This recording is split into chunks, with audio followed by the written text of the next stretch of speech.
Sometimes those who dress them for the grave will have plugged their anuses, and if they have, the obstruction must be removed and disposed of.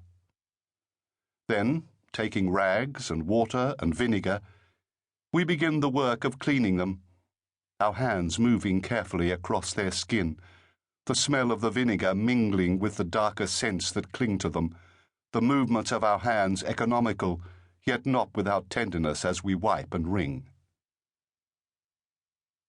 Once the back and legs are done, we turn them over again, working from feet to groin, groin to chest, arms and hands, coming at last to the face.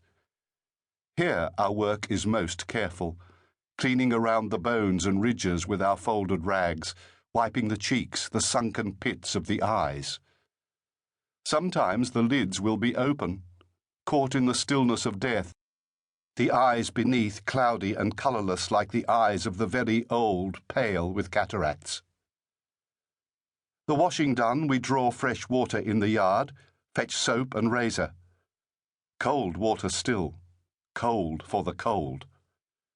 Then, pulling the loose skin taut, we begin to shave.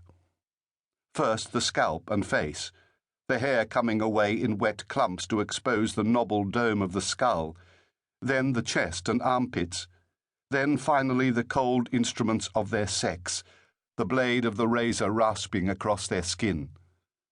Sometimes we will nick them as we work, but no blood comes, the wound pale and empty. How we know this is work to be done in silence, I cannot say, only that this is how it must always be.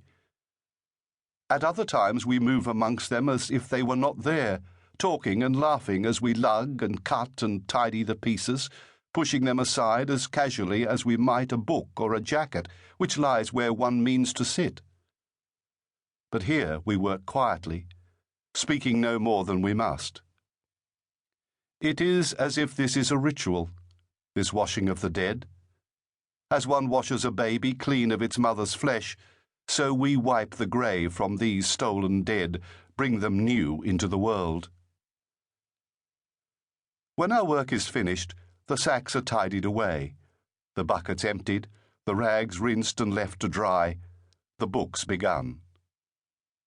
Our master is most particular about the keeping of accounts, and the money paid to Cayley and Walker must be noted.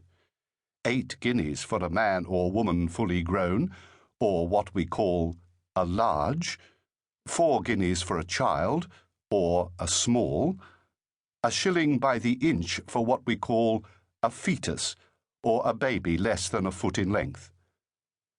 And so, while I mop the cellar floor, Robert works quietly on the ledger, making notes of payments made, checking the balances against the contents of the cash box, his face masked behind the look of quiet sadness he wears when he thinks he is unobserved.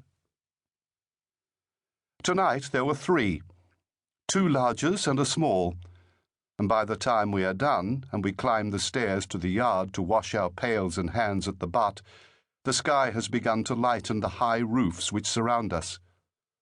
From far off there can be heard the ringing step of a horse upon the cobbles, but otherwise it is still, the air cold, the water from the pipe colder as we scrub our arms, over and over. Mr. Poll slips 2 fingers into the dead man's mouth, pulling the jaw open once more. Glancing up, he surveys the watching students. "Death is a mirror," he says, "in which life is reflected for our edification."